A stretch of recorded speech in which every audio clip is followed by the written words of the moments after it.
I assumed my wife Rachel would be happy when I told her I didn't have to work all week. I'm a heavy equipment technician, and unfortunately, my job demands long hours. Rachel had already arranged a 3-day trip with her sisters at Cedar Lake. It was their usual tradition, renting cabins, swimming, hiking, and spending evenings by the campfire. I had previously told my wife I couldn't join them due to work, and she seemed fine with that. It was midweek, and the overtime pay was too good to pass up. I usually missed these getaways, so I was genuinely excited when I got the time off. "Hey babe, good news. Turns out I can come with you guys this time." "That's great, Jake. I'm sure the kids will love that, and it'll be good for you too," she said with a smile. "If you're okay with it, I'd like to bring my dirt bike. There are some trail areas near the lake I've always wanted to ride, but only if it won't cause any issues." "Go for it," I told her. "The area's perfect for that. Just have fun." While Rachel started preparing dinner, I stepped out to check on the bike. It wasn't a true off-roader, just a 2-stroke that was technically street legal, but capable enough on dirt if I didn't push it. I didn't get many chances to ride it around home. Dinner was just ready when I came back inside. Rachel and I had been married 12 years. We had 3 kids. Maddie was 11, Colin was 8, and Ty was 7. Our home was modest with a heavy mortgage, but everything in the Hayes family felt like it was going well.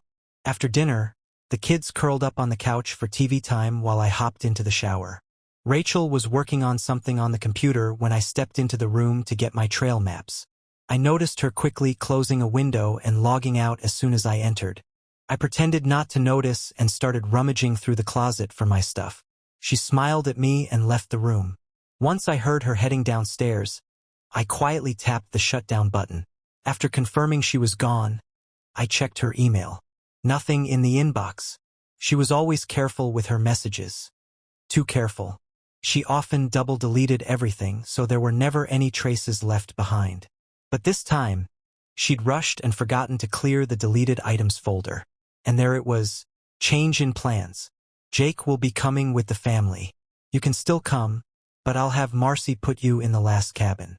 We should have time together. He'll be out riding his bike. See ya. R.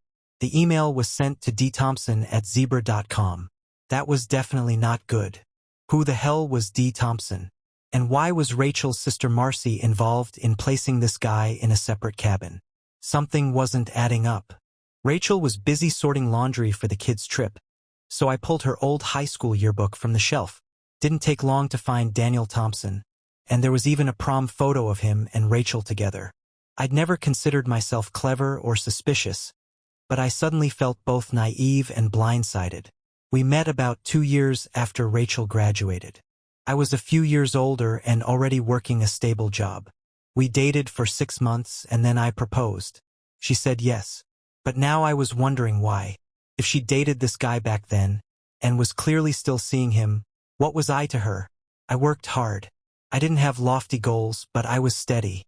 I didn't care much about personal luxuries. I just wanted my family to be happy. That was enough for me. I never thought I liked kids until I had my own. And I'd do anything to protect them. This weekend was about to get interesting. The kids wasted no time getting down to the lake. I ended up unloading everything, including the motorbike. Rachel's sister Lynn was already there with her 4 kids, and the youngest sister, Kayla, recently divorced, had brought along her 3 little ones. Lynn's husband, Greg, hadn't come, which meant I was probably going to be the lone guy for the weekend, aside from the mysterious guest who would be staying in the last cabin. After we got settled, I noticed a dark green Durango parked near the end unit. We all grabbed a quick lunch, and I casually mentioned that I was heading out for a ride. The bike was already prepped, and I tossed the video camera into my backpack before heading off. That thing was loud, no getting around it. I figured Rachel was counting on the noise to track my whereabouts and feel secure I wasn't doubling back unexpectedly. I rode about half a mile out, let the engine idle a while, then shut it down. After that, it was just a 10-minute walk back on foot. When I returned, the 3 sisters were chatting around the picnic table, and their kids were spread out all over the place. Just then, a tall, well-groomed guy, who I assumed owned the Durango, approached the table. The women greeted him cheerfully and naturally, like an old friend. After roughly 10 minutes of small talk, he excused himself and walked off casually. I watched as he made his way past the cabins and toward the bathhouse area. That's when I noticed Rachel also getting up from the table and following his direction. Daniel slipped quietly into the women's side entrance, clearly trying not to draw attention. Moments later, Rachel followed. A few minutes passed, and I silently entered the opposite side of the building. I switched the camcorder on but left the lens cap in place. There was nothing visual I could record, but the audio might be worth it. I slowly crept up to the adjoining wall. Voices drifted through. "I'm really sorry, Daniel. I had no idea Jake would be coming today. I'll try to make it up to you. He'll probably be off on the motorbike most of the time, so we just need to keep an eye on the kids." "It's fine, Rachel. I'm disappointed, sure. But we'll make it work. Tonight, they're having that little sing-along thing by the cabins, right? I'll sneak off to the lake, and we can go for a swim, like we used to. Lynn will make sure Jake's distracted," she said softly. "I don't know if I can wait that long," he whispered. "Silly boy," Rachel laughed. "Let's see. I think I can take care of you a little bit, so you can make it till dark." I could hear the sound of a zipper and some clothes being removed as Daniel started to moan. It was evident that he was getting a from my wife. I listened closely and could clearly hear her slurping and softly humming as she worked on him. Eventually, his moaning grew more intense, his breathing quickened, and after a few coughs and the unmistakable sound of spitting, Rachel let out a giggle. "Okay, Daniel, that should hold you until tonight. I've got to get back to my sisters." I sat there frozen. I was heartbroken, but what the hell did I expect? I had snuck around hoping to catch her, and I did. I guess what really tore me up was that I wasn't even surprised. Deep down, I had a feeling it would come to this. I stayed in the bathhouse for another 10 minutes after they left, trying to sort through the chaos in my head. It felt like the bottom had fallen out from under me. I hated the feeling of being depressed. It wasn't who I was. Even though I didn't capture any video, the camcorder had recorded about 10 minutes of decent audio. That would be more than enough. I headed back to the bike and took off on a long, rough trail ride. I knew it would have been easy to storm back and confront Rachel, call her out and create a scene, but that wasn't my style. Truthfully, I didn't really have a style. I avoided confrontation in most aspects of life. For 12 years, I thought we had a solid marriage. Now, I was realizing I was just a walking paycheck. Provider. Placeholder. It hurt. I had spent my adult life putting my family first, working hard, sacrificing. And now I felt like nothing more than a necessary convenience. I spent most of that afternoon wandering around near the beach area. There was a broad grassy slope that led down to the shoreline.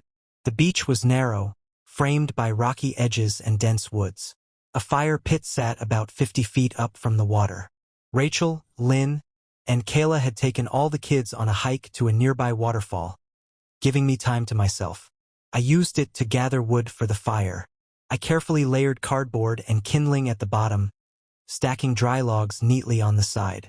It was methodical, therapeutic. I wanted the fire to be perfect.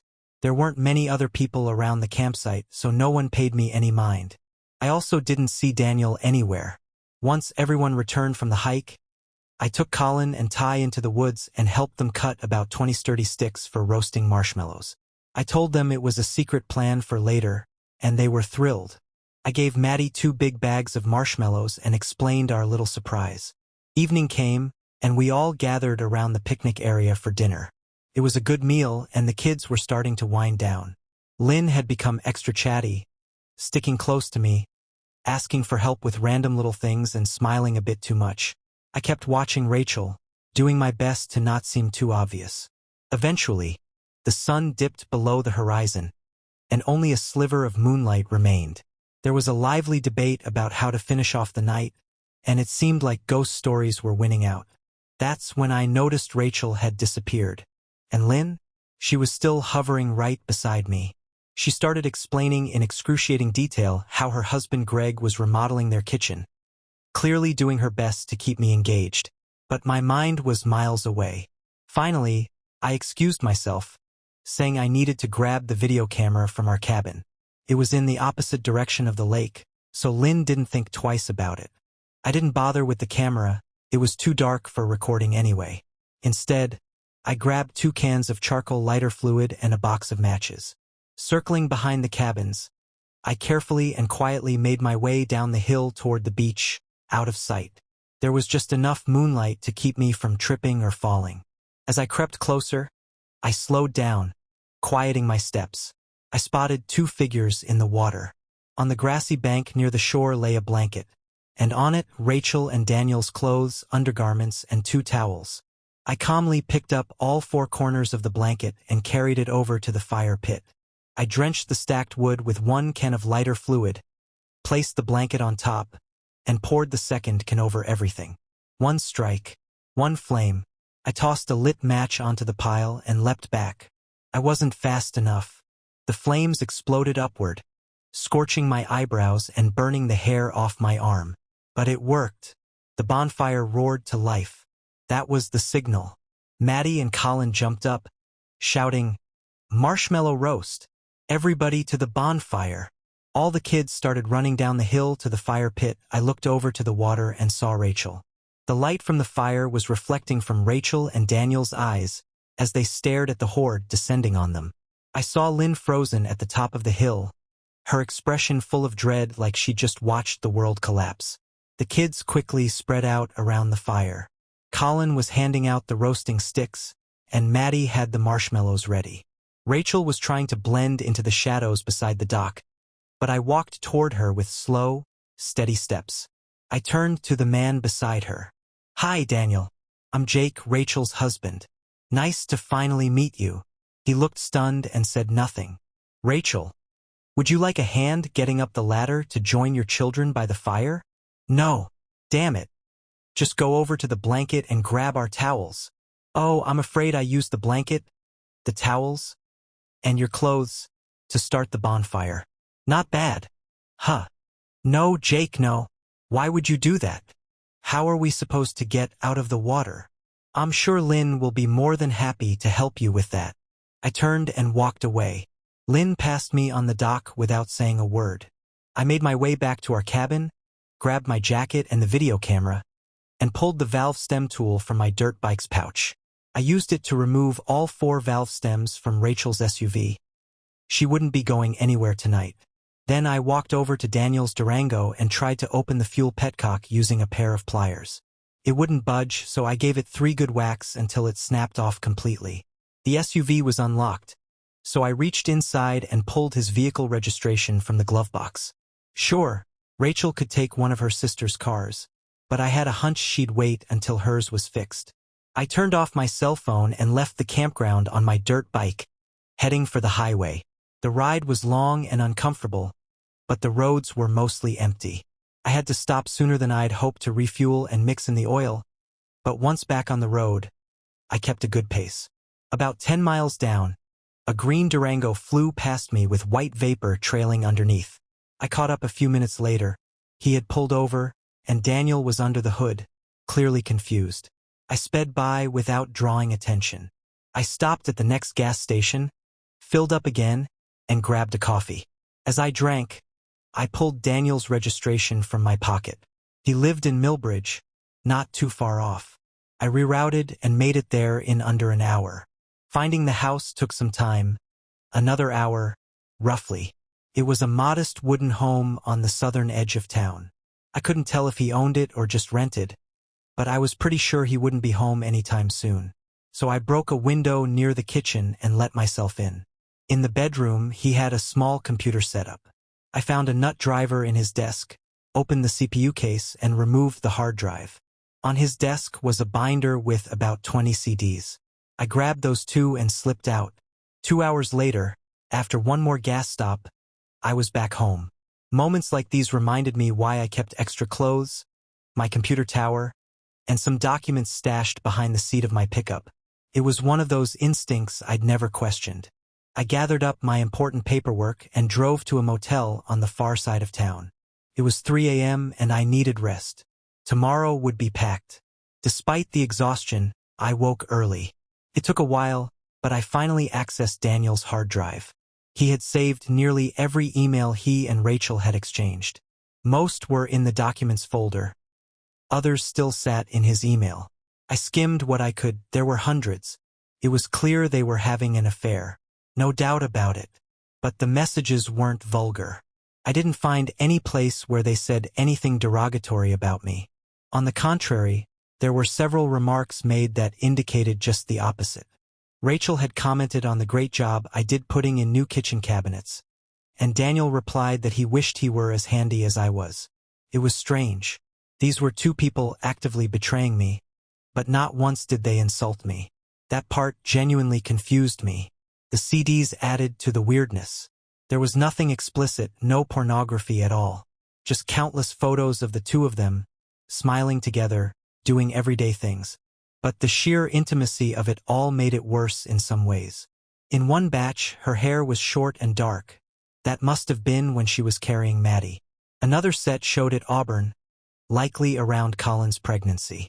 Later, it was long and dark again during her time with Ty. And in all those photos, Daniel looked like a proud father, glowing with joy. That cut deep, but I had to keep moving forward. First, I tied up the loose ends. I shut down every joint bank account and credit card. I quit my job, collected my unused vacation and sick time payouts, and cashed out my life insurance. Next, I canceled the phone contracts and scheduled the utilities to shut off at the end of the week. I was probably overlooking something, but I did my best. I swung by the family doctor's office and had the nurse take a DNA swab. I told them to forward the results directly to my lawyer. Then I drove to Seymour's office and filed the divorce paperwork.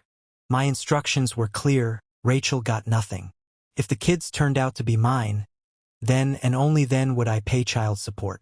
At this point, I had very little faith in that. I left $2,000 in our main checking account for Rachel and the children. I said she could keep the house, as long as she handled the mortgage on her own. I also left 2 signed powers of attorney in case my lawyer needed them, including a form authorizing the sale of the house. Yuba City was a long way from Millbridge. I had more than enough to get by for a while, but I knew I'd eventually need work, just to keep my sanity. I was fairly sure I'd left a few legal messes behind, like breaking and entering in Shill County. I didn't know what else I might be liable for back home. And to be honest, I didn't care. I was also terrible at covering my tracks. My car's registration, license, and insurance were still under my real name. Eventually, I'd have to update them and risk getting found. Same went for banking and employment. That's when I learned about how day labor worked. Each morning, groups of men would gather at known corners, waiting for someone to pull up and offer a day's work. You didn't need an ID, a social security number, or even a name. It was hard labor for low pay, but it came in untraceable, clean cash. I didn't mind the work. What I did mind was the isolation. I didn't speak Spanish, and most of my coworkers didn't speak English. But over time, I picked up enough of the language to feel a bit less alone. Eventually, I became a familiar face to the foreman at Sutter Nut Growers, a company that harvested walnuts, almonds, hazelnuts, and pistachios. It was backbreaking, mindless work, but it left me exhausted enough to sleep soundly at night. After about a month, I borrowed a phone from one of the supervisors and called Seymour. He told me Rachel had been served with the divorce papers. She didn't ask for anything from me, except some financial help for the kids. She hadn't submitted any DNA results, though. I told him firmly, I wasn't paying a cent for children who might not even be mine. Her parents and sisters were helping her get by for now while she looked for work. The house had been listed for sale. If all went smoothly, the divorce would be finalized in 4 months. Daniel Thompson hadn't reported anything to the Shill County Police. Looked like I didn't have to stay hidden anymore. I spent most of my nights reading the emails and flipping through the CD photos. One email chain from about 4 years ago stood out.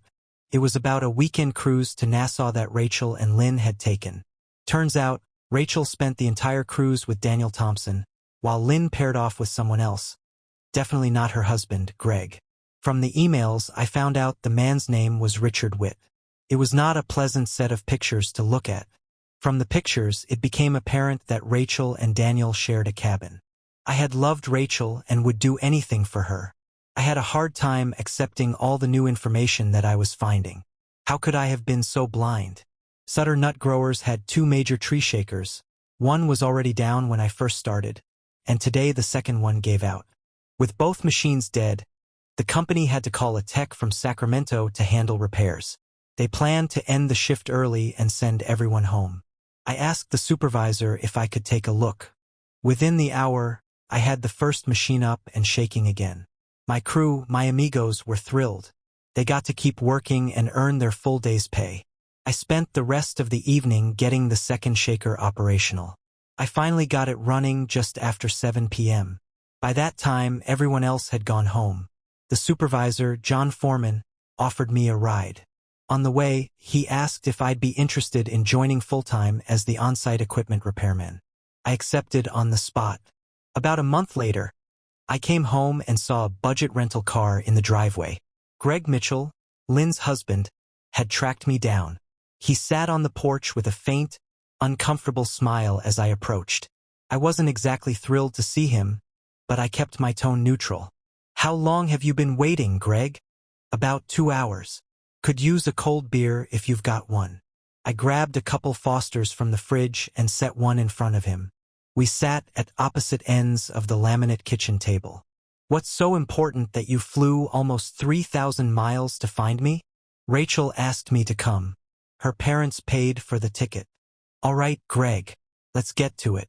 What exactly are you trying to accomplish here?" "I spent the whole flight trying to figure out the best way to approach this," he said. "Let me tell you something not many people know about Lynn and me." "This about Richard Witt?" "Yeah. So it's not as secret as we thought." I just gave a small smile. "Look, Rachel, Lynn, and Kayla, all 3 Spencer sisters, wanted big families. Their parents pushed for it. It mattered to them. Lynn and I were married for 2 years and still no pregnancy. Turns out I was the problem. Tests confirmed I was shooting blanks. Lynn was fine." He continued, "We didn't want to adopt and IVF was too expensive. Eventually, we decided we'd try to find someone else to get Lynn pregnant." I raised an eyebrow. "Yeah, it sounds nuts, but we thought it through. Richard was a high school friend. Lynn had dated him before me. Slept with him, too. He was one of my groomsmen. I liked him. So you, what, asked him to help out?" "Exactly. We met with him and explained the situation. He didn't jump at it at first, but eventually he agreed on one condition." "What kind of condition?" "He said he'd help us get Lynn pregnant as many times as we wanted, but he wanted to see her once a month and have a weekend each year with her, just until he got married." "And you agreed to that?" "We did. And all 4 of our kids. They're Richard's." He sighed. "About 3 years ago, I was best man at his wedding. He hasn't seen Lynn since." I stared at him for a moment. "And this relates to Rachel and me, how exactly?" "It's the same, only different." I leaned back. "I'm listening." Rachel and Daniel Thompson had been a couple since junior high. They planned their entire future together.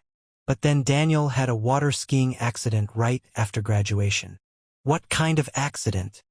"He could still have sex, but couldn't father kids." Rachel was devastated. She'd always dreamed of having children. He continued, "Daniel convinced her she should marry someone who could give her a family. They'd stay close friends." "You mean friends with benefits?" "That's a crude way to say it, Jake. But, yes." I listened closely. Some of it sounded plausible. Some of it was clearly. Still, I let him talk. Rachel agreed, but she asked Daniel to find her a husband. He didn't want to pick someone local in Millbridge, so he looked up an old contact in Reading. A guy named David Lipman. "I believe you worked on some of David's fuel oil trucks." "Yeah, David seemed to be an all-right fellow." "Well, they narrowed the search down to 3 guys and Rachel picked you. She pursued you, convinced you to marry her, and let you believe it had been your idea. You gave her a stable home, a loving marriage, and 3 beautiful children. She truly tried to be a devoted wife to you, while still keeping Daniel in her life. Over time, though, her bond with you grew stronger. She started seeing Daniel less and less. Both Rachel and Lynn tried to help Daniel move on and date other women, but he was still deeply in love with Rachel and didn't want to let her go. Greg reached into his coat pocket and slid an envelope across the table. Inside was a printed DNA report. The letterhead read, Shill Scientific Labs. I expected a form with test results, but it was just an official-looking letter that said I was the biological father of all 3 of our children. I looked at the report, then looked at Greg.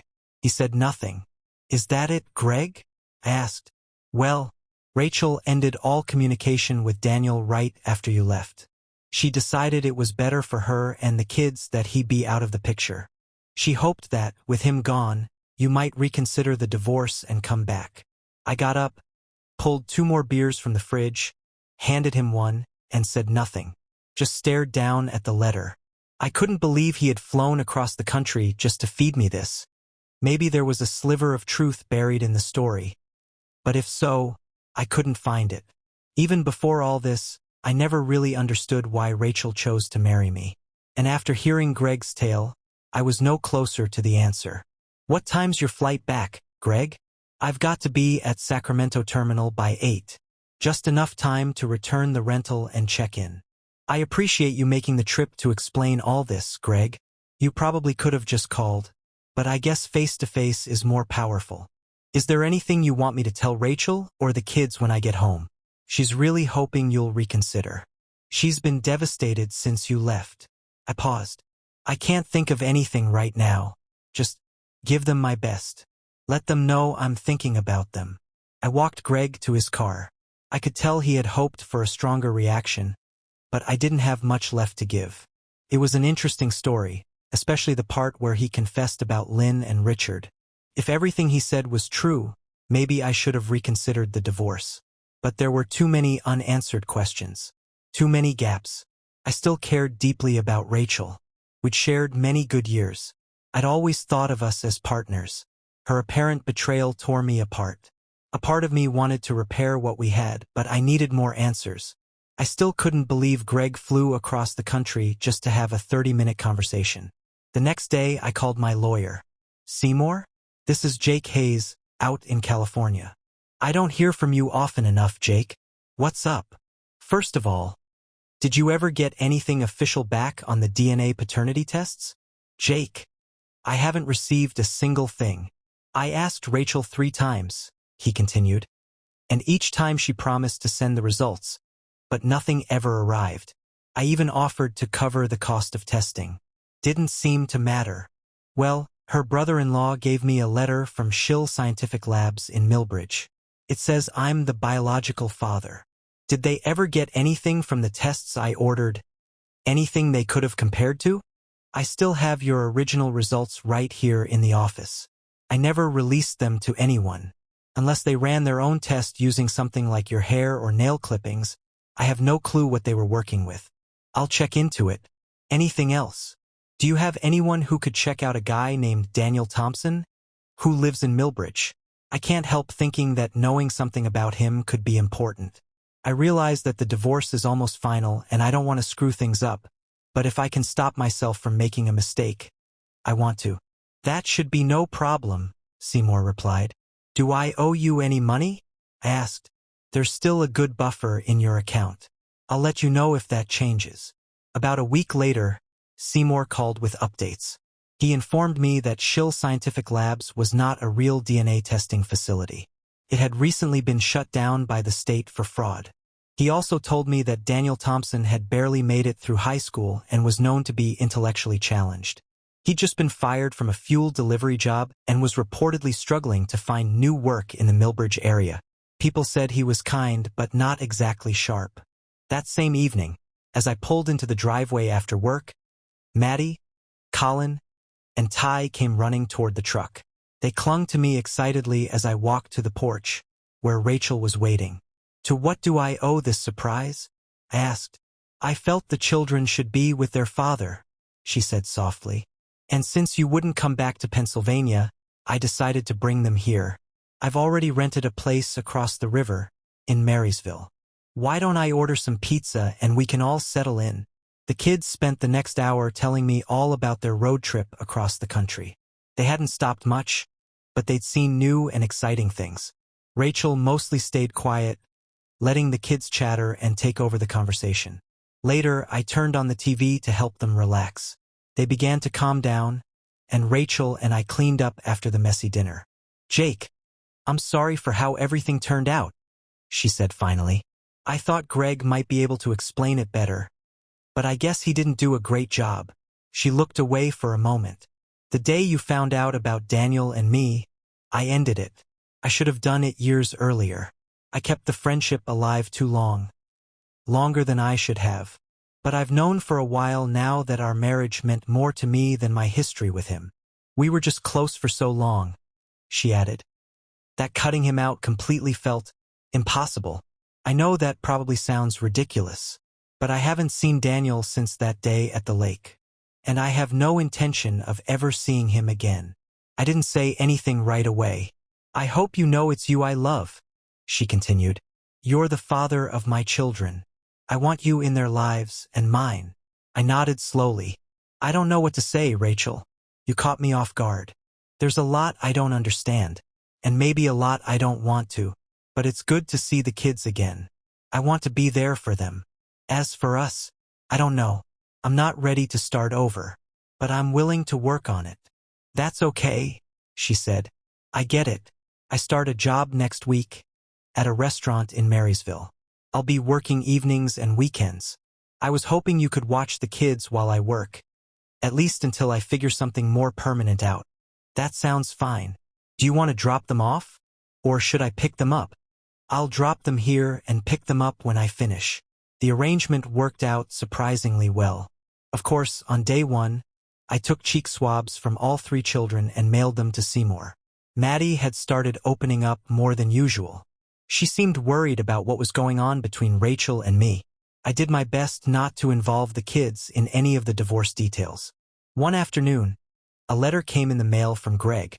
Inside was a folded newspaper clipping and a handwritten note that simply said, "FYI." The photo in the article showed Daniel in military dress uniform. He had completed basic training and was being deployed to Bosnia for 2 years. I called Maddie into the room. "Do you know this man?" I asked, pointing to the picture. "Sure," she said. "That's Uncle Daniel. But we're not supposed to talk to you about him. Do you see Uncle Daniel a lot?" "We used to, but we could never tell you we did. Or Mom would get mad." "Did you see him since I left?" "Yes," Maddie replied. "Where?" "Mostly we would see him at Chuck E. Cheese or someplace like that. Mom and he would talk while we played the machines and stuff." "Did he ever stay at the house?" I asked. "Only once. That was a week before we left, the day before he went to join the army." "Tell me about it," I said gently. "Okay. But I'm not supposed to." She glanced around. "He came to the house in a cab. He told Mom he joined the army and was leaving for Philadelphia the next morning. Mom started crying and hugging him. She was saying all kinds of mushy stuff. Colin, Ty, and I went into the living room to watch TV while Mom and Daniel stayed in the kitchen. She was crying a lot. I couldn't really make out what they were saying. We all went to bed. They were still talking. In the middle of the night, I came downstairs to get a drink, and he wasn't sleeping on the couch. The next morning, I looked out the window. He was getting in a cab. Mom was still crying. That afternoon, she told us we were going to California to see you. Don't tell Mom I told you all this. She'd get really mad. Did your mother cry when I left? I asked. No, Maddie replied. Everything began falling into place. I doubted the newspaper clipping Greg sent me had the effect he was hoping for. I had been looking forward to some kind of reconciliation with Rachel, but now, I wasn't so sure. A part of me still wanted to confront her, to sit her down, go through all the facts, and demand answers. But I couldn't do it. I didn't have it in me to start a war over loyalty with the woman I had loved so deeply. I had no reason to doubt what Maddie told me, and what she said flat out contradicted what both Rachel and Greg had claimed. It was clear who was lying. So I did what cowards do best. I was sitting in the Seattle airport when my phone rang. Dad? This is Maddie. Where are you? I'm at the airport, sweetie. When are you coming home? She asked. Not for about 10 months. I had to sign a contract for this job. I'm going to be busy for a long time. Mom's really mad at me for telling you about Uncle Daniel. We're leaving to go back to reading as soon as she gets her last check from the restaurant. I think she's mad at you too.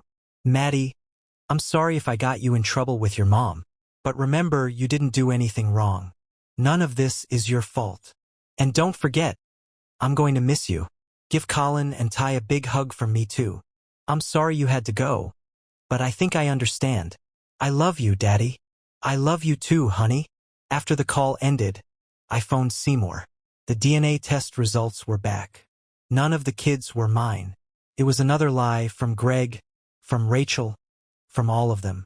The divorce would be finalized in 2 weeks. I told Seymour that I'd continue sending child support, for the kids' sake, as long as no more lies came out. He agreed to manage it discreetly. It's cold as hell in Prudhoe Bay, but at least the knife wound in my back is healing. That's the end of this story. If you found it engaging, please give it a thumbs up and don't forget to subscribe for more content like this.